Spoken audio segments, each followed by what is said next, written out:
दर्शकबिन नमस्ते। प्राइम संवादमा यहाँलाई स्वागत छ। म कृष्ण मल्ल। लकडाउनको 76औं दिनसम्म आइपुग्दा मृत्यु संख्या पनि बढिरहेको छ र संक्रमित हुनेको संख्या पनि दैनिक बढिरहेको छ। यो बेलामा सरकारले अझै लकडाउनलाई खुकुलो पार्ने तयारी गरिरहेको सुनिएको छ र यस्तो बेला लकडाउन खुकुलो पार्दा आउन सक्ने जोखिमहरू के हुन् र लकडाउनलाई निरन्तरता दिँदाखेरि हाम्रो जनजीवन सामान्य हुन्छ कि हुँदैन भन्ने यी प्रश्नहरू टड्कारो रूपमा उभिएका छन् र यो बेलामा राजनीतिक दलका भूमिकाहरूमाथि पनि थुप्रै प्रश्न उठेका छन् र त्यसमाथि अझ प्रमुख प्रतिपक्षी दल नेपाली कांग्रेस जसरी प्रस्तुत हुनुपर्ने थियो उसले त्यो भूमिका निर्वाह गर्न नसकेको, बरु सरकारका कमी कमजोरीलाई ढाकछोप गरेको आरोप लाग्दै आएको छ। हामी यिनै प्रश्नहरूको उत्तर खोज्ने प्रयासमा छौँ र यसको निम्ति हामीसँग नेपाली कांग्रेसका केन्द्रीय सदस्य एवं पूर्व मन्त्री देवेन्द्र राज कणेल हामीसँग हुनुहुन्छ। स्वागत छ। धन्यवाद। मैले व्याख्या गरेँ, लकडाउनको 76औं दिनसम्म हामी आइपुग्यौँ, मृत्यु संख्या बढेको बढै छ, संक्रमित बढेको बढै छ, तर सरकार चाहिँ लकडाउन खुकुलो पार्ने योजनामा लागेको छ र उच्च स्तरीय समितिले त्यो किसिमको एउटा खाका पनि तयार पारिसकेको छ। यो बेलामा लकडाउनलाई खुकुलो पार्नु हाम्रो निम्ति सहज हुन्छ या यसले झन् जटिलता ल्याउँछ? अब हेर्नुहोस् कृष्णजी, अब हामीले यसलाई कसरी नियन्त्रण गर्ने, कसरी कम गर्ने भन्ने कुराहरूमा व्यापक रूपमा त्यसलाई अलिकति केही हदसम्म विभिन्न स्रोत साधनको माध्यमबाट या त्यो उनीहरूको पहिचान, उनीहरूको टेस्टहरूको आधारले यदि त्यसलाई हामीले सही रूपमा नियन्त्रण गर्न सक्यो भएदेखि, व्यवस्थित गर्न सकेको भएदेखि, हाम्रा क्वारेन्टाइनहरू, आइसोलेसनहरू व्यवस्थित भइदिए भएदेखि सायद बिस्तारै बिस्तारै यसलाई खुकुलो लाग्दाखेरि अलिकति राम्रो हुन्थ्यो। तर अब सदनमा होस् या विभिन्न ठाउँमा हामीले चाहिँ पटक पटक सदनमा नै, चाहे सत्ता पक्ष होस्, चाहे प्रमुख प्रतिपक्ष होस् या अरू दलहरूले पनि बारम्बार पिसिआरको माध्यमबाट टेस्ट गर भनेर कराएका छौँ, बोलेका छौँ। त्यसमा मैले भने नि दुवै पक्षतिरबाट, तर जुन किसिमले आरडिटी टेस्ट भइराखेको छ र नेगेटिभ देख्ने, त्यहाँबाट क्वारेन्टाइनबाट फर्काइदिने, पठाइदिने, त्यसपछि केही दिनपछि जब मृत्युवरण हुन्छ या कसैको डेथ हुन्छ अनि बल्ल उसको स्वाब टेस्ट गरेपछि पिसिआरको माध्यमबाट अनि कोरोना पोजिटिभबाट मृत्यु भएको भनेर न्युजमा आउँछ। भनेपछि जुन किसिमले अहिले अब 13 जनाको मृत्यु भइसकेको अवस्था छ र त्यसमा अधिकांश त चाहिने पछि टेस्ट मृत्युवरण गरिसकेपछि अनि बल्ल टेस्टबाट पोजिटिभ कुराहरू आइराखेका छन्।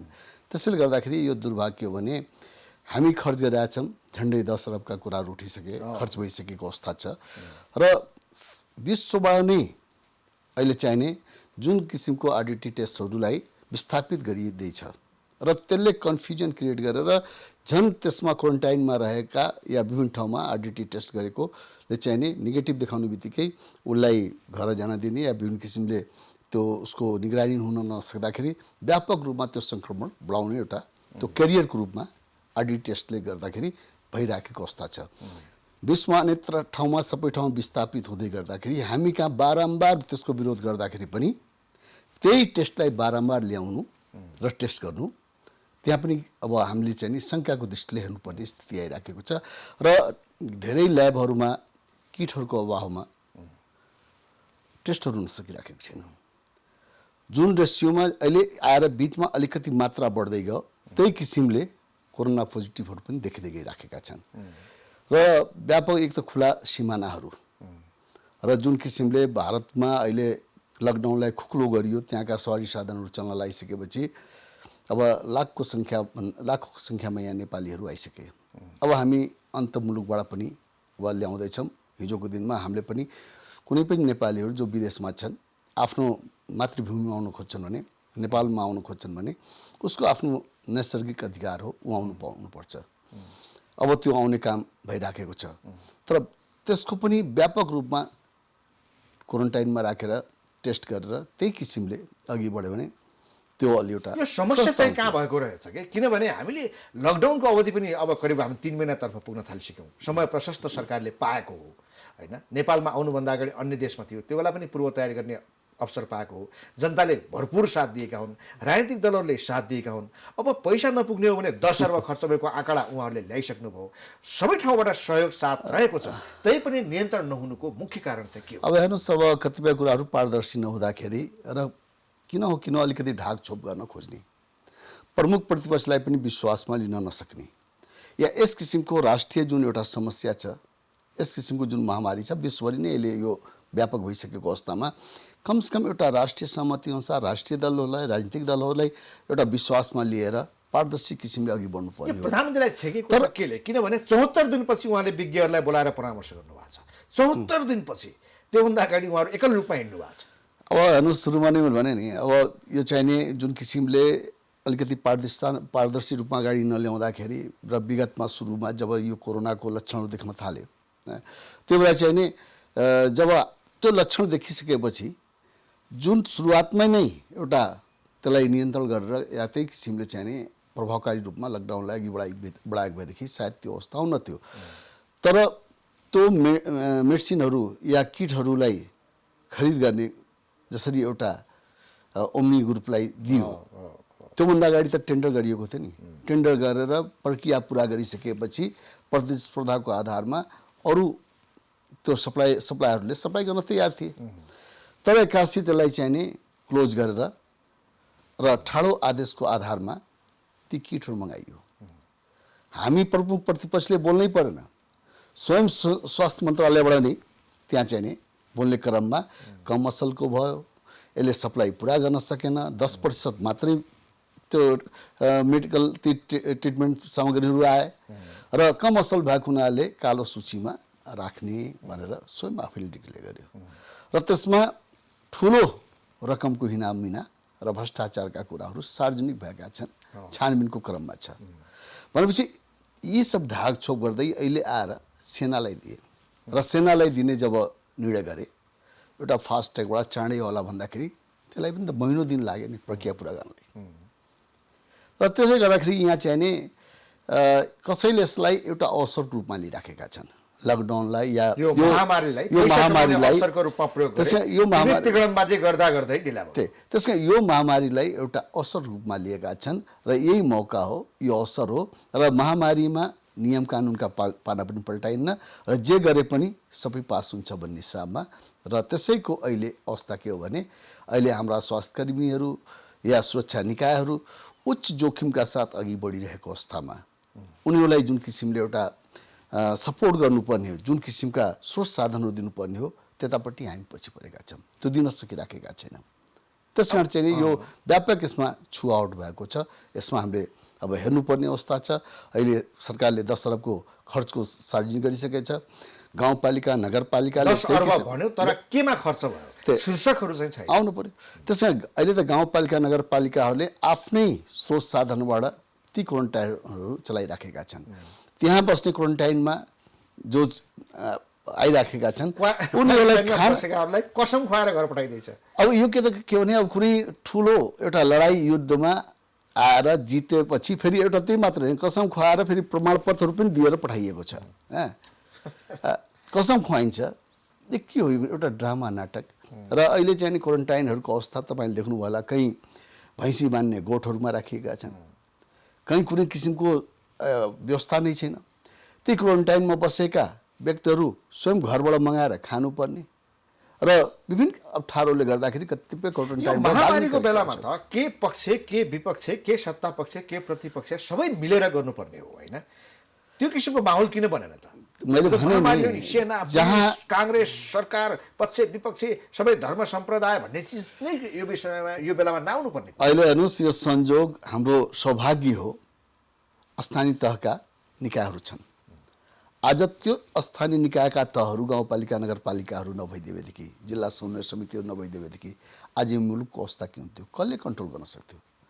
आज सम्पूर्ण जिम्मेवारी रिस्क लिएर पुग नपुग, भोलि प्रदेशले बजेट देला नदेला, सङ्घले बजेट देला नदेला, अहिले विभिन्न किसिमले जसरी उनीहरू अघि बढिराखेका छन् त्यसलाई त हामीले सम्मान गर्नै पर्छ। स्याल्युट गर्दा गर्दै कुनै जनप्रतिनिधिको ज्यान गइसक्यो, सेवा गर्दा गर्दै कोही सङ्क्रमित भइसके, तर उनीहरूसँग साधन स्रोतको अभाव छैन। त्यसैमा अब हरेक ठाउँमा जनप्रतिनिधिहरू, स्थानीय तहका जनप्रतिनिधिहरू आफ्नो क्षमताले भ्यासम्म गरेकै छन्। तर सङ्घले जुन एउटा जिम्मेवारी फन्ड कलेक्सन गरेर बाहिरबाट औषधिहरू या त्यो किट्सहरू इम्पोर्ट गर्दैमा जिम्मेवारी पुरा हुन्न र ती किट्सहरूले पनि पूर्ता पाउन सकिराखेका छैनन् र कुनलाई प्रायोरिटी दिने भन्ने कुराहरू पनि छैन। जहाँ जुनमा यसले के हुन्छ भने कहाँ हामीले बढी कताबाट फाइदा हुन्छ, अहिले घाटा र नफाका कुराहरू हिसाब गरेर यदि बस्यो भने दुर्भाग्य हुन्छ यो मुलुकको लागि। यो बेलामा अब यो काङ्ग्रेसमाथि पनि थुप्रै प्रश्नहरू छन्। काङ्ग्रेसले टिप्पणी मात्रै गर्ने काम गर्यो, प्रतिक्रिया जनाउने काम मात्रै गर्यो होइन, सरकारले यसो गरेन उसो गरेन भनेर सामान्य मसिनो स्वरमा विरोध गर्यो, त्यो पनि कडा स्वरमा होइन। सरकारले गरेका ठुला ठुला गलत कामको विरोध काङ्ग्रेसले गर्न सकेको छैन, किनभने काङ्ग्रेस त्यसमा मिलेको छ र यस्ता केही झिना मसिना कुराहरू प्रतिपक्षको धर्मनिर्वाह गर्नको लागि साना साना कुराहरू यसो मसिनो स्वरमा उठाइदिने काङ्ग्रेसको भूमिकामाथि पनि प्रश्न होइन। यो कृष्णजी म यसलाई त स्वीकार्दैन। सदनमा हाम्रा नेपाली काङ्ग्रेसका सांसदहरू कडा रूपमा प्रस्तुत भएकै छन्, त्यसमा कुनै दुई मत छैन। हामीले आफ्ना जिम्मेवारीहरूलाई आफ्नो क्षमताले भ्याएसम्म पुरा गरिरहेका छौँ। मात्र के हो भने हिजो जस्तो हामी आतङ्क सिर्जना गरिराखेका छैनौँ, तोडफोड गरिराखेका छैनौँ, सदनलाई अवरुद्ध गरेका छैनौँ। देशको अवस्थालाई हेरेर, देशको अहिले महामारीको भयावह अवस्थालाई हेरेर हामी संयमित भएर यसको कहीँ प्रभाव जुन अहिले त्यहाँ उपचार लिनुपर्ने क्वारेन्टाइनमा भएका या अहिलेको यो महामारीमा ती वर्गहरू, ती श्रमजीवीहरू, ती मजदुरहरू जो अहिले श्रम गर्न नपाएर आफ्नो काम अहिले चाहिँ बेरोजगार भएर बसेका उनीहरूको घर दैलोमा चुलो कसरी बाल्ने भन्ने कुराहरू चिन्ताले ग्रसित गरेको छ र हामी दबाब दिइरहेछौँ ती वर्गलाई पनि उनीहरूकोलाई कसरी खाद्यान्न दिने, उनीहरूबाट या कुन किसिमले रोजगार दिएर या उनको श्रमको माध्यमबाट हामी यो भन्दैनौँ कि सरकारले दिइराखोस्, तर एउटा विकल्प त दिनु पऱ्यो नि। श्रमको लागि चाहिँ नि श्रमको ठाउँ स्थलहरू त खोजिदिनु पऱ्यो नि, उसलाई श्रम बापत सहयोग त गर्नु पऱ्यो, सरकारले व्यवस्था त गर्नु पऱ्यो। अहिले विदेशबाट जुन युवाहरू आइराखेका छन् सरकारले त आश्वासन दिइरहेको छ। काङ्ग्रेसले आफ्नो बडी बनाएर आफ्नो भातृ सङ्गठनहरूलाई आफ्ना कार्यकर्तालाई परिचालन गर्न सक्थ्यो, त्यो पनि देखिएन। 10 अर्ब खर्च भयो, काङ्ग्रेसले त्यसको हिसाब मागे पनि देखिँदैन। 50 लाख रुपियाँ कोषमा जम्मा गरिदियो, काङ्ग्रेसको जिम्मेवारी सक्यो। होइन यो कुरो त स्वीकार्ने। हेर्नुहोस् यो अवस्था यस्तो के छ भने अब लकडाउन छ, हामी ठुल्ठुलो जुलुस नारा लगाएर यो सरकारले यो गर्यो भनेर सडकमा जान पनि अलिकति अप्ठ्यारो अवस्था छ। हामी अलिकति सोसल डिस्टेन्स बनाएर आफ्नो मिटिङहरू या यी विरोधका कुराहरू उठाउँदाखेरि हामी प्रदर्शन गर्न सक्दैनौँ, अलिकति अप्ठ्यारो छ। अहिले सदन चलिराखेको बेलामा सदन नै उपयुक्त स्थल भएको हुनाले हामीले आफ्ना कुराहरूलाई त्यहाँ राख्ने हो। तर यसको नाजायज फाइदा सडकमा कसैले विरोध गर्न सक्दैन, सडकबाट कसैले अवरोध गर्न सक्दैन र हामीले जे चाहे त्यही नै हुन्छ भन्ने मानसिकताबाट अहिले वर्तमान सरकार जसरी अघि बढिरहेछ त्यसको नाजायज फाइदा उठाइरहेछ। यसको यो अर्थ होइन कि नेपाली काङ्ग्रेस मौन छ। परिस्थितिजन्य कुरामा महामारीको विषयमा तपाईँहरूको आलोचनात्मक धारणा आएको होला, तर राजनीतिक विषयवस्तुमा जो कुराहरू छन् त्यसमा चाहिँ सरकार मिलेमतो छ भन्ने कुरामा बल पुग्छ है। प्रमुख प्रतिपक्षको भूमिका के? हामी त यो सरकारले राम्रा काम गरेछन् भने त्यसलाई हामी चाहिँ एप्रिसिएट गर्नुपर्छ, धन्यवाद दिनुपर्छ। तर गलत क्रियाकलाप भइरहेछ भने हामीले सदनमा राख्ने हो। सार्वजनिक रूपमा पार्टीको माध्यमबाट बिचबिचमा हाम्रा प्रवक्ताहरूले त्यसलाई सार्वजनिक गरिराखेको अवस्था छ। सरकारलाई हामीले सचेत गराइराखेका छौँ। हामी सचेत गराएर जनतालाई सूचना प्रवाह गरेर यस्तो भइरहेछ, हामी आफ्नो यो भूमिकालाई यसरी अघि बढाइराखेका छौँ भन्ने कुराहरूलाई हामीले सचेत गराउने हो, दबाब दिने हो र नैतिक रूपमा उनीहरूलाई दबाब दिएर त्यो बाटोमा हिँड्न हाम्रो प्रयास हो र त्यसमा कति हदसम्म हामी सफल हुन सक्छौँ त्यो पछिको दिनले बताउँछ। काङ्ग्रेसको आफ्नो एजेन्डा छैन र काङ्ग्रेसको आफ्नो विवेक छैन भन्ने कुराहरू, किनभने अर्काको एजेन्डाको पछि लाग्ने जस्तो अब एकदम पेचिलो मुद्दाहरू अहिले जो आएका छन्। अब संविधान संशोधनको सरकारले गरेको प्रस्तावमा काङ्ग्रेस सबैभन्दा अगाडि उभिएर समर्थन गरिएको छ। त्यो काङ्ग्रेसको प्रस्ताव होइन, सरकारको प्रस्ताव हो। सरकार कसको हो? नेकपाको हो। अब त्यसपछि मधेस केन्द्रित दलहरूको आफ्नो संविधान संशोधनको कुरा छ। उहाँहरू जब त्यो दर्ता गराउन थाल्नुभयो त्यसपछि काङ्ग्रेस पनि 8 जना गएर हतार गर्दै गरिहाल्ने। अरूले के गर्छन्? नेकपाले के गर्यो, मधेस केन्द्रित दलले के गरे, ला हामी छुटिहाल्छौँ कि, हाम्रो बिग्रिहाल्छ कि, जनतासँग अट्याचमेन्ट हाम्रो छुट्छ कि भन्ने त्रास, कता कता दिग्भ्रमित, एजेन्डा थाहा छैन, भिजन थाहा छैन, कहाँ पुग्ने हो थाहा छैन, अरूले के गरे त्यो हिसाबमा चलाइ देखिन्छ कि देखिँदैन? हेर्नुहोस् यो त अब राष्ट्रियताको प्रश्न आइसकेपछि सामान्य यदि कुनै प्रश्नहरू भएदेखि त्यसमा चाहिने आफ्ना विचारहरू, आफ्ना फरक धारणाहरू र आफ्नो फरक प्रस्तुतिहरू हुन्थ्यो। तर जहाँ राष्ट्रियताको प्रश्न आउँछ नि त्यहाँ को सत्तामा छ, को प्रतिपक्षमा छ भन्ने कुरा आउँदैन। अहिले जुन किसिमले सीमाको विषयमा प्रश्न उठिसकेपछि हामी एक ढिक्का यो सरकारसँग यो राष्ट्रको साथमा छौँ, त्यसमा कुनै दुई मत छैन। जसरी सीमाको सीमाङ्कनको विषयलाई लिएर नक्साहरू जारी भए र अब हामी संविधानभित्र रहेका केही बुदाहरूलाई, केही त्यहाँ जुन हाम्रो चिन्हहरू छ, नक्साहरूको छ, या जुन किसिमको त्यहाँ आफ्नो पहिचानहरूलाई केही परिवर्तन गर्ने भन्ने कुराहरू आइराखेका छन्, जुन अहिले संशोधन प्रस्तावहरू आइसकेको अवस्थामा, त्यसलाई हामी र पार्टीले पनि नेपाली काङ्ग्रेसले आफ्नै बैठकबाट, नेपाली काङ्ग्रेसको केन्द्रीय कार्य समितिको बैठकबाट यो मुद्दामा हामी विचलित छैनौँ र यो सरकारले ल्याएको कुरालाई हामी फुल्ली बिना कुनै शर्त समर्थन गर्दछौँ र वर्तमान सरकारले यो कुरालाई नक्सामा मात्रै सीमित नगरेर ती भूभागहरूलाई फिर्ता ल्याउने गरी हाम्रो पुरै सहयोग रहनेछ भन्ने किसिमले हामी अगाडि बढ्यौँ र त्यसमा दुई मत छैन, हामी दुई धाम पनि छैनौँ। रह्यो अरूको नक्कल गरेर कसले के गर्यो, कसले के ल्यायो र यो विषयमा पार्टीभित्र पनि प्रश्न उठेका हुन्। तराईका केही एजेन्डालाई आफ्नो एजेन्डा हुन् भनेर प्रमाणित गर्ने तराईका केही साथीहरू 8 जना हाम्रा मान्यज्यूहरूले चाहिने संशोधन प्रस्ताव राख्नुभयो, केही सीमाङ्कनका विषयलाई लिएर, नागरिकताका विषयहरूलाई लिएर उहाँले चाहिँ तराईका जुन पार्टीहरू छन् उनीहरूले दर्ता गराइसके। हामी पछि पऱ्यौँ कि भन्ने जुन हतार गर्नुभयो, त्यो त के भने एउटा संसदीय दलको जुन एउटा सिस्टम छ, संसदीय दलबाट पास गरेर छलफल गरेर अघि बढ्नुपर्ने हो। हामी पनि तराईका धेरै, म जस्ता धेरै साथीहरू तराईबाट निर्वाचित भएर या तराईबाट समानुपातिक हिसाबले उनीहरू पनि निर्वाचित भएर आएका छन्, धेरै साथीहरू छन्, 8 जना मात्रै। तपाईहरु किन जानु भएन? अनि मसँग पनि कुरो उठाइएको, प्रश्न गरिएको थियो। भने ठिक छ, यदि यो विषय हो भने नेपाली काङ्ग्रेसको संसदीय दल छ, हाम्रा संसदीय दलका नेता छन्, प्रमुख सचेतक र सचेतकहरू छन्, उनीहरूलाई कुरा राख्नुहोस्, संसदीय दलको तुरन्तै बैठक बसाल्नु पर्यो, छलफल गरौँ। अहिले यो समय उपयुक्त हो कि होइन भनेर हामी पहिले त त्यसमा त जानु पर्यो नि।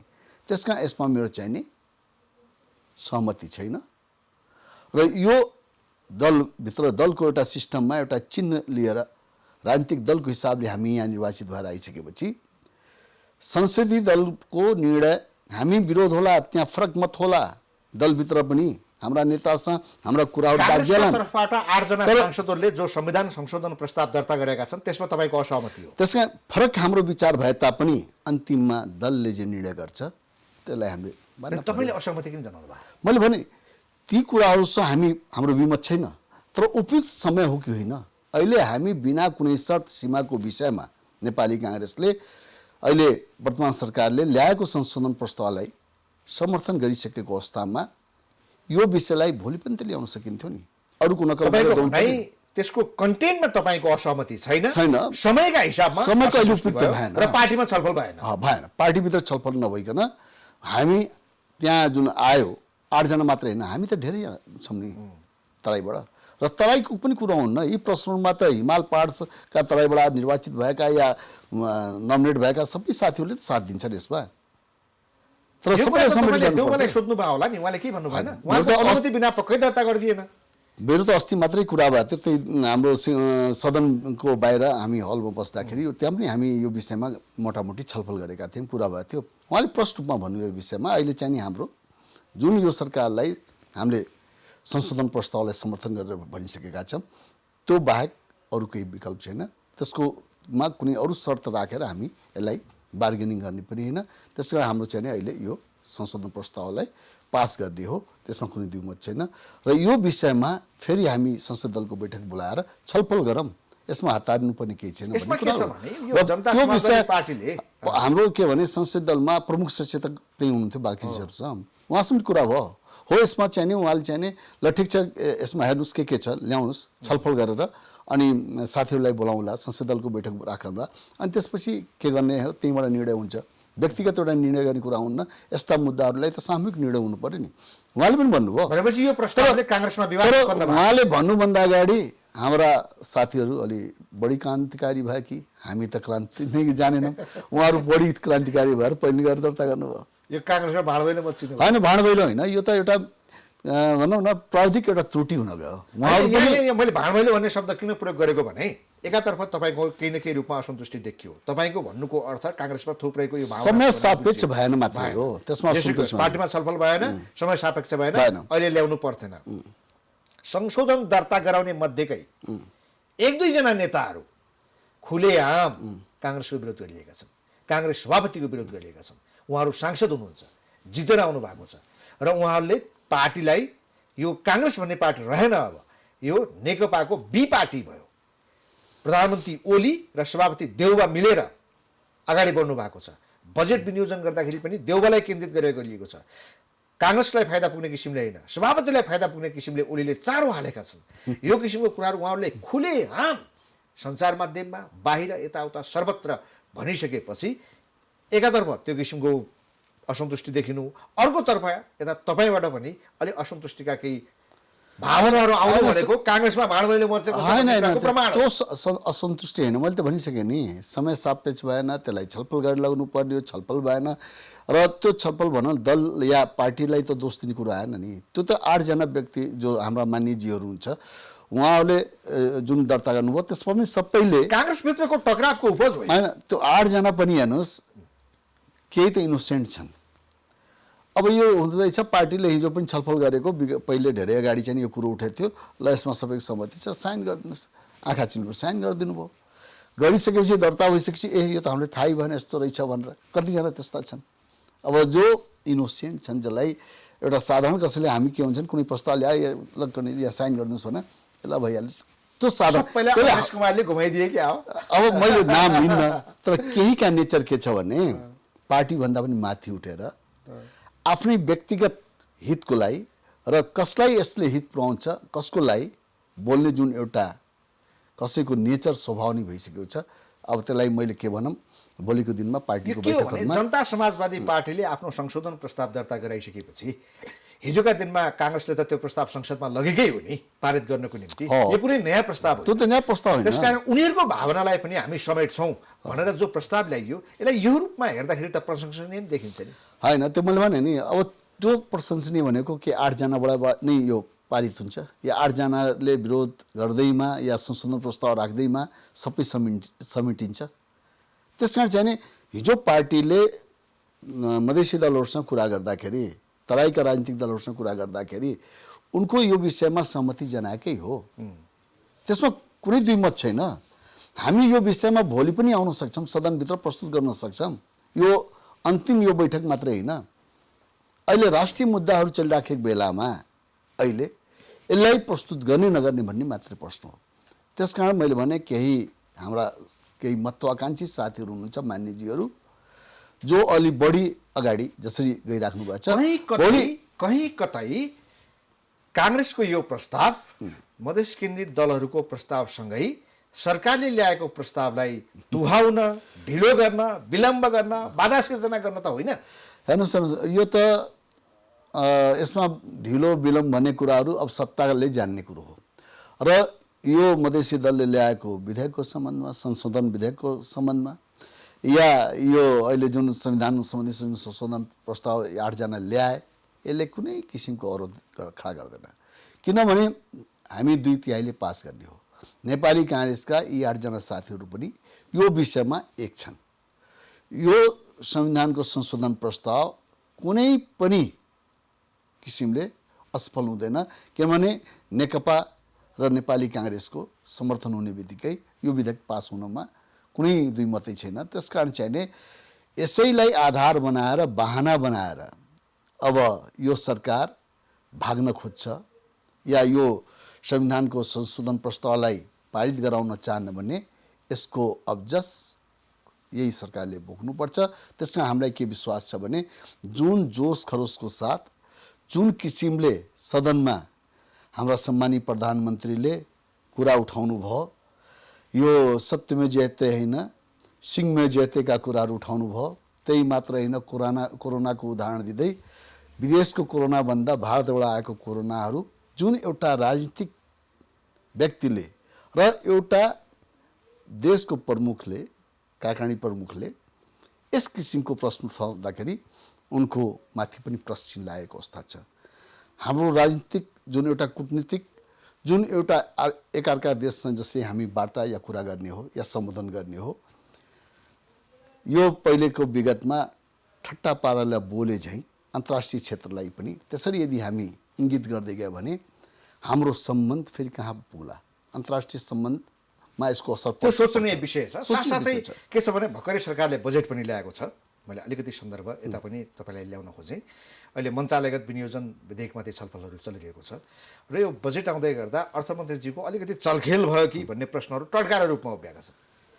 मुख्यतः यो चक्लेट होइन अनि विद्युतीय सामग्री आयात, यो विषयलाई कसरी हेर्नु भएको छ? हेर्नुहोस् मैले भने यो त अहिले यो महामारीलाई एउटा अवसर पनि कोही खाना नपाएर बाटोमा मृत्युवरण गरिराखेका छन्। हरेक ठाउँ अहिले चाहिने प्रभावित भएको छ। किसानले बिउ मल नपाएर अहिले तडपिराखेका छन्। मैले नै सदनमा पटक पटक सरकार यो सीमामा बस्ने नेपाली नागरिकहरूलाई बिउको व्यवस्थापन गरिदेऊ, तर दुर्भाग्य धान आउन दिने, धानको भन्सार गर्न दिने, तर पारीबाट हाइब्रिडका बिउहरू पैठारी गर्न नदिने, त्यसको भन्सार नगर्ने। अब कस्तो विडम्बना होला? बिउ थोरै मात्रामा कम पैसा विदेश पठाएर धेरै यहाँ उत्पादन गर्ने त्यो बिउलाई पैठारी गर्न नदिने र ठुलो रकम विदेश पठाएर अनि धान चाहिँ नि ल्याउने। अहिले यो सरकारले त्यही मात्र होइन, अहिले गाउँमा पनि भन्सार ड्युटी बढाइदियो। यसको के हो भने गाउँमा आश्रित ठुल्ठुला इन्डस्ट्रीहरूलाई धराशायी बनाउने र मैदालाई प्रोत्साहित गर्ने। र अहिले तपाईँले देख्नुभयो होला, अहिले अर्को अर्थमन्त्रीजीले चकलेटमा उहाँले 10% ड्युटी फ्री गर्नुभयो। त्यो कस्तो चकलेट? हामी गाउँघरमा खाने चकलेट होइन, तेस्रो मुलुकबाट इम्पोर्ट गरिन्छ। गएको आर्थिक वर्षमा 5 अरबको 5 अरबको चकलेट इम्पोर्ट गरियो र 10% छुट गर्दाखेरि त्यसमा 50 करोडको हाम्रो राजस्व घाटा गयो। त्यसै रेसियोमा हेर्नु भने फेरि 5 अरबबाट अब त 10% गरिदिएपछि त, कम गरिदिएपछि त अब 5 होइन 10 अरब हाम्रो विदेशी मुद्रा। त्यसकारण चाहिँ एउटा संस्थागत रूपमा जो सरकारले पाउने पैसा थियो त्यो व्यक्तिको खल्तीमा गयो। त्यही मैले हिजो नै सदनमा कान्तिपुरमा निस्केको एउटा 70 को महिला सरकार खान मैले पाइनँ। मैले प्रश्न गरेको थिएँ, अर्थमन्त्रीजी त्यही हुनुहुन्थ्यो, यो महिला जसले खाना पाएको छैन, काखमा एउटा बालक छ लिएर तडपिरहेका छन्। अब के तपाईँको त्यो विदेशबाट जसलाई 10% छुट गर्नुभएको छ त्यो चकलेटले उसको खानाको व्यवस्थापन गर्छ? ठुलो धनाढ र दुर्भाग्य हेर्नुहोस्, हिजो पनि यहाँ यति ग्रुपको कुराहरू आए। यति ग्रुपले विभिन्न ठाउँमा उसका विवादका अनेक भ्रष्टाचारका कुराहरू उठे। एउटा समूह यति समूहको चलाउन नपाउँदा, हालाकि त्यो अनुसन्धानमा छँदैछ, ओम्नीका कुराहरू छँदैछन्, त्यसपछि सेक्युरिटी प्रेसका कुराहरू छँदैछन्, यावत भ्रष्टाचारका कुराहरू ठुलो, जसमा पूर्व सञ्चार मन्त्रीले राजीनामा पनि दिनु पर्यो। अहिले आएर विद्युतीय गाडीका कुराहरू पनि उठिराखेका छन्। र यहाँ मैले देखेँ मिडियाहरूमा चाहिने होइन, यो यो बजेट आउनुभन्दा केही दिन अगाडि व्यापारीहरूले, उद्योगपतिहरूले आफ्ना इम्पोर्ट गराएका वस्तुहरूलाई त्यसमा भन्सार बढ्छ भनेर अन्दाजको भरमा धेरै पैठारी गर्छन्। तर कल्पना गर्नुहोस्, चकलेटमा ड्युटी कम हुन्छ भनेर कसैले कल्पना गर्दैन। हो, रक्सीमा पनि या सुर्तीजन्य पदार्थ, मदिराजन्य पदार्थमा स्वाभाविक हो। आज विलासी साधनहरूमा रातारात गरेर पनि त्यही पुरानो भन्सार दरमा भित्राइन्छ, त्यो स्वाभाविक हो, किनभने यसमा बढ्छ। तर विद्युतीय सवारी साधन जहाँ हामी स्वयं अहिले हाम्रो विद्युतको उत्पादन बढिरहेको अवस्थामा हाम्रो आफ्नै बजार छ, त्यो स्रोत साधनलाई चलाउनलाई अर्बौं रुपियाँ अहिले चाहिने हामी डिजल र पेट्रोलियमको लागि हामी छिमेकी देशलाई आफ्नै घोषणापत्रको विरुद्धमा देखिन्छ। र नेकपाले चाहिने आफ्नै चुनावी घोषणापत्रमा यो मुलुकलाई बिस्तारै 3 वर्षमा त्यही त 3 वर्षमा टाइमलाइन पनि तोकेका छन्। 3 वर्षमा चाहिने हामी चाहिने विद्युत सवारी साधनलाई यसमा व्यापक रूपमा अगाडि ल्याएर यो तेलबाट चल्ने तिनीहरूलाई विस्थापित डिजल पेट्रोलबाट चल्ने सवारी साधनलाई विस्थापित गर्दै लग्ने भनेर उहाँहरूको घोषणापत्र छ। साझा यातायातमा चाहिने स्वयं सम्मानी प्रधानमन्त्रीले उद्घाटन गर्दाखेरि त्यहाँ विद्युतीय बसको 20% यही 2020 मा नै हामी विद्युतबाट चल्ने सवारी साधनहरूलाई हामी यहाँ चाहिँ स्थापित गर्छौँ भनेर बोलेको। यो 3 नम्बर प्रदेशले त उसले त डिक्लेयर गरिसकेको छ नि बिस्तारैलाई चाहिँ हामी चाहिने विद्युतीय सवारी साधन ल्याउँछौँ र यहाँ प्रदूषण हटाउँछौँ। एउटा अहिले महँगो देखिएला विद्युतीय गाडी यहाँ प्रवेश गराउँदाखेरि, तर ड्युटीले गर्दाखेरि न विलासिता भनेर हामी चार्ज लगाउँछौँ। हरेक गाडीमा 200-250%। अर्थमन्त्रीज्यूको यो केवल आफ्नो मात्रै उहाँको सोचले व्यक्तिगत लाभको निम्ति गरेको हो अथवा यसमा सिधै सरकारकै मिलेर? हेर्नुहोस् कृष्णजी, अब अरूको भए त एउटा कुरा हुन्थ्यो। अहिले विशाल ग्रुपको कुराहरू उठिराखेका छन् यसमा। उनीसँग सम्बन्धित अहिले जुन यो गाडी पैठारी भयो उनीको आफ्नो एउटा कम्पनी अर्को फरक नामबाट चाहिँ यो कुराहरू भित्राइएको छ। अहिले जुन मैले 5 अरबको चकलेटको कुरा गरेँ नि, झन्डै 3 अरब चकलेट त विशाल ग्रुप नै आउँछ। विशालसँग हाम्रो अर्थमन्त्रीको के मोह हो भन्दाखेरि अब अहिले मिडियामा छ्यापछाप्ती छ, मैले त्यसलाई लुकाउनु पर्ने कुनै कारणै छैन। एकजना उनीसँग नजिक अब नाता के पर्छन् भन्ने कुरो सबैलाई थाहा छ। राष्ट्र ब्याङ्कमा विराटनगरमा का कर्मचारीलाई लकडाउनको बीचमा बजेट बनाउने क्रममा ल्याएर रामशरण खरेल भन्ने अतिरिक्त तहका कर्मचारीलाई काजमा लिएर आइएको छ र उनको त्यो विशाल ग्रुपहरूसँग पुरानो एउटा सम्बन्ध र त्यसैको प्रभाव डालियो भनेर अहिले मिडियामा आइरहेछ। यो त अपराध हो नि। यो त यस्तो अहिले यो सरकारका यस्ता केही मन्त्रीहरूले, मैले त सदनमा केही दिन भने हाम्रो दुर्भाग्य हो, डाक्टरले उपचार गर्ने हो, यो देशको अर्थतन्त्रलाई कसरी अगाडि बढाउने र अहिले भ्यावा महामारीको समयमा जनतालाई कसरी राहत दिने भन्ने कुराहरू पट्टि अग्रसर छैन। मल पाइएको छैन, मलको हाकारी छ, तर अहिले चाहिँ नि यस्ता विद्युतीय गाडीहरूलाई बन्देज लगाएर प्रदूषणलाई झन भ्यावा बनाएर अहिले हामी विश्वका 180 राष्ट्रमध्ये हामी अहिले अब कुन रूपमा मैले भनौँ अन्तिम तेस्रो अवस्थामा छौँ। कोरोना सङ्क्रमणले झनै हामीलाई दयनीय अवस्थामा लाग्दैछ। त्यही त 180 राष्ट्रमध्ये हामी 177 नम्बरमा प्रदूषणको क्षेत्रमा छौँ भनेपछि हामी कहाँसँग छौँ? यसलाई यो भयावह अवस्थालाई यदि हामी रोक्न सक्ने भने भोलिको अवस्था के होला? आज डिजलहरू पेट्रोलहरू बाहिरबाट अर्बौंको जुन हाम्रो घाटा दर बढ्दै गइरहेछ सबभन्दा त्यही हो। र यदि हामीले विकल्पमा यदि तपाईँ भनौँ न यसको केही अंश मात्रै विद्युतीय गाडीहरू ल्याउन सके भएदेखि या विद्युतबाट चल्ने या प्लग इन हाइब्रिड गाडीहरू जुनले हिजोको दिनमा यही सरकारको नीतिले यही अर्थमन्त्रीले दिएका सुविधाहरू रातारात 81 काट्नु कट्यो भने रातारात कसैलाई अरबपति बनाउने र आफू पनि अरबपति बन्ने, यो त सिधै भ्रष्टाचार देखिएको छ। कल्पनै नगरेको विद्युतीय सवारी साधनमा कहीँ कुनै पनि ठाउँमा यसरी चाहिँ नि उजुरी हाल्न सकिन्छ। आज युरोपमा जानुहोस्, उजुरी हाल्न सकिन्छ नि। समिति छ जर्मनमा त्यहाँ मैले यसको बारेमा बुझ्दाखेरि विद्युतीय सवारीलाई प्रोत्साहित गर्नलाई 6000 युरो त्यहाँको गभर्मेन्टले अनुदान दिन्छ विद्युतीय सवारी साधनमा।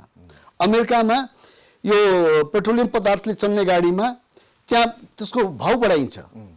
विश्वमा नै यस किसिमका विद्युतीय गाडीलाई प्रोत्साहित गरेर हर किसिमले यो मुलुकलाई त असर थियो नि। हामीसँग पर्याप्त विद्युत उत्पादन हुने ठाउँमा भोलि हाम्रो विद्युतबाट नै अहिले विद्युतीय रेलका कुरा गरिराखेका छौँ, विद्युतीय सवारी साधनको कुरा गरिराखेका छौँ, अनि विद्युतीय बन्देज लगाएर हाम्रो पैसा कहाँ विदेश पठाउने? हाम्रो त एक सुका पनि यदि विद्युतीय गाडीलाई यदि हामी पुरै यसलाई अरू गाडीलाई विस्थापित गरेर सरकारले अर्थमन्त्री मार्फत कल्पना गर्नुहोस् कृष्णजी, यदि कहीँ हिजो भूकम्पपछि गरेको नाकाबन्दी जस्तै डिजल पेट्रोलियम पदार्थमा भारतले नाकाबन्दी गरिदियो भने अनि यो देशको कुन इन्डस्ट्री, कुन उद्योग धन्दा र कुन गाडी घोडा चल्छ, एउटा एक मात्र हामी इन्डिपेन्डेन्ट हुनलाई यही मात्र एउटा स्रोत साधन हो, यही मात्र एउटा सवारी साधन हो जसले चाहिँ नि हामीले आफ्नो खुट्टामा उभियाउन सक्छ। अनि यस्ता स्रोत साधनहरूलाई, यस्ता यातायातका वस्तुहरूमा दूरगामी प्रभाव पर्ने, हाम्रो एक सुका पनि विदेश नजाने यस किसिमको सवारी साधनमाथि भन्सार बढाउनु यो त सुनियोजित तरिकाले रातारात अरबपति बन्ने कुराहरू हो। त्यस कारण यसमा मेरो घोर विरोध पनि छ र यो सरकारले कुनै पनि हालतमा नेपाली जनताको अगाडि बाचा गरेको कुरालाई कुनै हालतमा यो विद्युतीय सवारी साधनमा हिजो दिएको छुटहरू त्यही सरह नै यसलाई कायम गर्नुपर्छ भन्ने हाम्रो ठहर हो। मेरा थुप्रै प्रश्न थिए, समय सक्यो। धन्यवाद कृष्णजी। यहाँले दर्शकवृन्द, प्राइम संवादमा हामीसँग हुनुहुन्थ्यो नेपाली कङ्ग्रेसका केन्द्रीय सदस्य एवं पूर्व मन्त्री देवेन्द्र राज कणेल। उहाँसँगको कुराकानी सकिन्छ। हामी सबैलाई बिदा दिनुहोस्। नमस्ते।